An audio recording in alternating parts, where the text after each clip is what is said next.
Okay guys, I'm going to show you how you can use aerial information to improve your property, especially when there's snow. But I'm going to be focusing on our property here, and you could see our ponds, and that's our house to the left of the ponds. But this area right here, right in here, is what I'm going to be talking about. So surprisingly, this spot right here, which is a food plot, okay, this originally was just an overflow food plot. You know, I try to spread them around the property, and it was just an overflow plot if I just wanted to get out, or in this case close to the house so I don't have to walk as far. But this has turned out to be one of the best spots on the property, and I'm going to show you why, and I'm going to tell you how I'm going to work on improving it even more this coming year. Alright, so you could see this road here. Let me get a little bit closer and you'll see. So this is a really decent size food plot. When we bought this house, the intel that I got from the neighbor is, if you look down here, okay, this is a small power line. Alright, and this is a ridge all the way here, and then the ridge goes that way. So I have learned over the last 3 years here that a lot of big bucks do travel this ridge, and what I have found is that they travel in this direction. They sometimes come through here or through here, and then from here they can split off. They either go down just like that buck I filmed 5 or 6 nights ago, which I'll show you in a minute,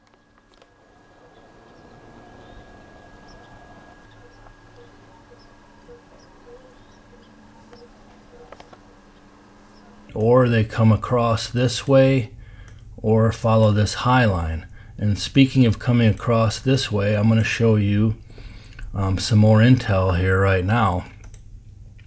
So I took this flight here this morning. It's January 12th, and you could see something right here already.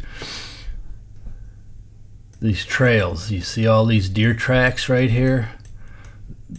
This is one of the trails where they follow this ridge, and coincidentally this is my deer tower right here, and they come right by it.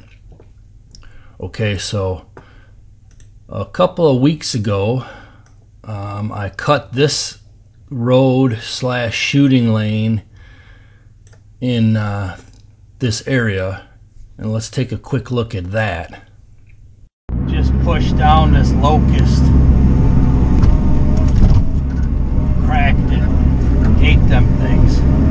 See, I got an oak right here. I'm pretty sure that's an oak because the leaves are still on it, so I'll leave that. It'll be right on the edge of this path, and actually there's 2 of them, and those will be great scrape trees. So here's a look up there. You can see the shoot house and my food plots out there, and behind me is the gnarly oak that I hope to put a stand in, looking over the ridge on the bottom.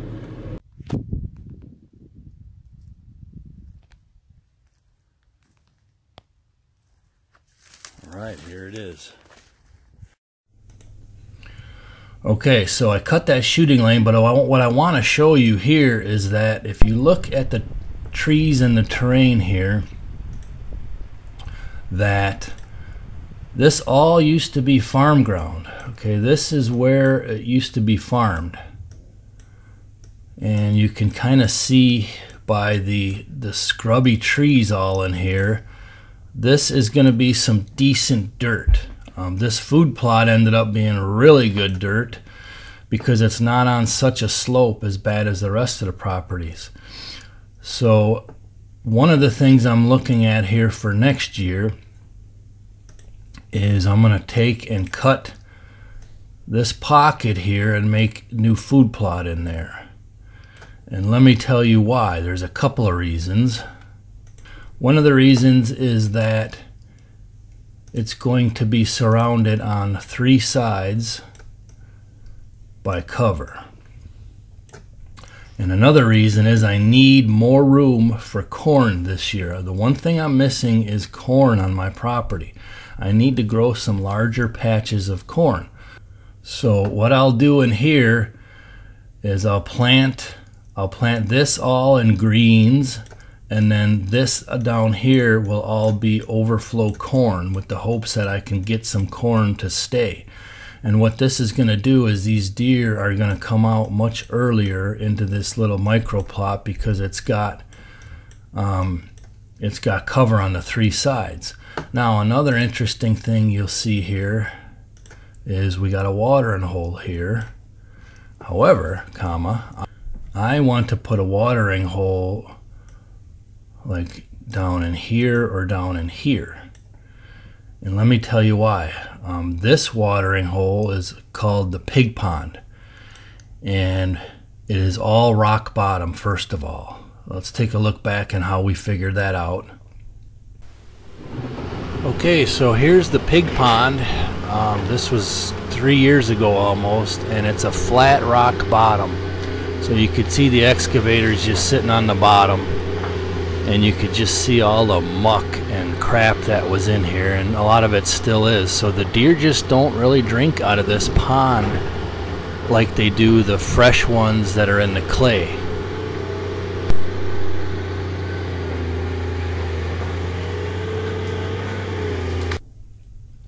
So this is all rock bottom here, and the deer don't get any minerals from that. When you dig watering holes in the clay, they get a lot of minerals. So the deer are not drinking from this watering hole. Okay, they just don't. They don't like it. So that's why I want to dig a new watering hole. You know, I thought about tearing this one up, and Mrs. Kapper's like, well, there is wildlife in it. You know, the wood ducks use it and the frogs use it. It's not polluted or anything. And because there's a great distance between our septic and here, I mean, it's filtered by, you know, several hundred yards of weeds and grass and stuff like that. However, the deer just don't use it, so that's why I want to build one here.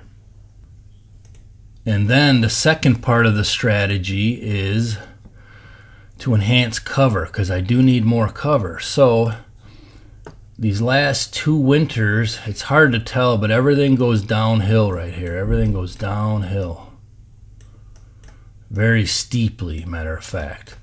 So this area in here, I have been hinge cutting for the last 2 years, you know, just pockets, and you just make them bigger each year to provide more thick cover, and the plan is working, you know. So you take 1 year, you might cut, you know, an acre or so pocket, and then the next year you start making it bigger, and then each year, each winter, you keep making that hinge cutting bigger, and eventually you're going to have some really nice thick cover in here.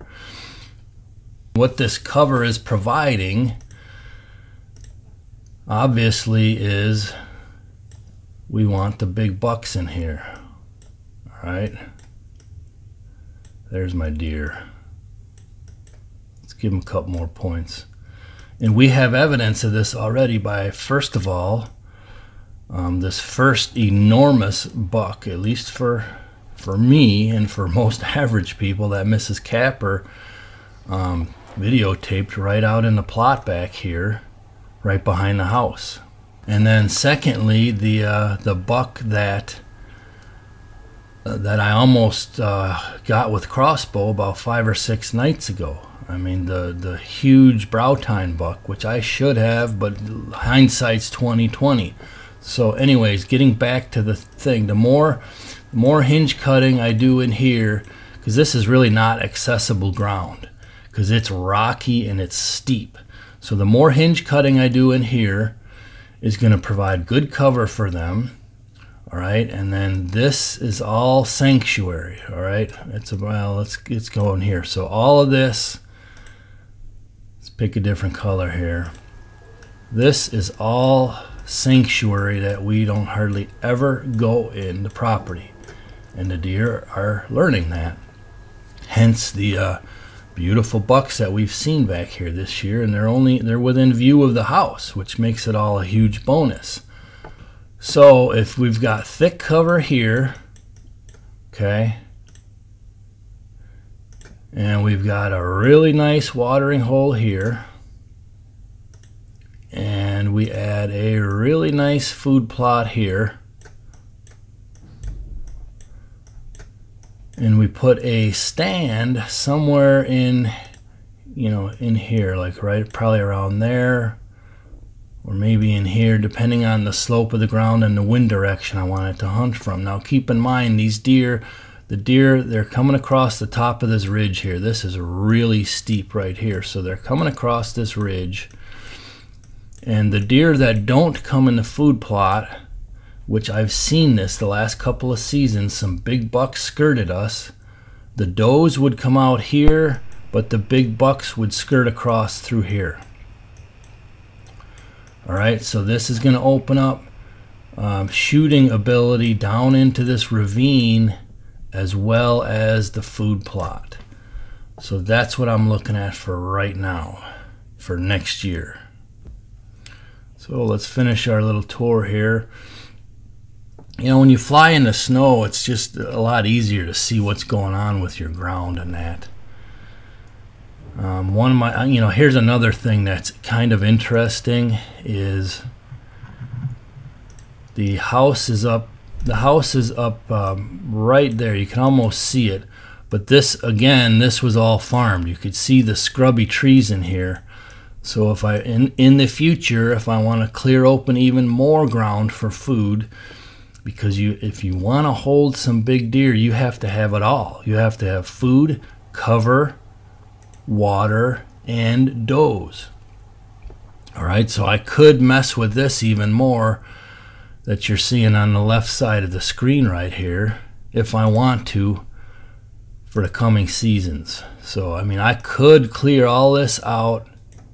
This is several acres for future improvements, but I'm not going to do that just yet this year. And this ground right here, this is all, I started hinge cutting in here. Again, I started with one pocket, and each winter I go through and I hinge cut more. But this is all sanctuary all the way to our property line, which runs somewhere around back in here, maybe it's farther. But this is all sanctuary, so you can see how I'm looking to improve for next year our overall setup. So I'm really looking forward to it. The sucky part is I am going to probably going to have my hip surgery in the next few weeks because the VA is basically forcing my hand. They want me to go to a back surgeon at the VA, and I literally may never walk again if I allow them to do that. It's a whole nother topic, but I'll stay tuned and I'll show you more. But this is pretty exciting, so that's what I'm looking for right now for this next upcoming season. It's a quick walk from the house, and boom, I'm out into some really good hunting. So stay tuned.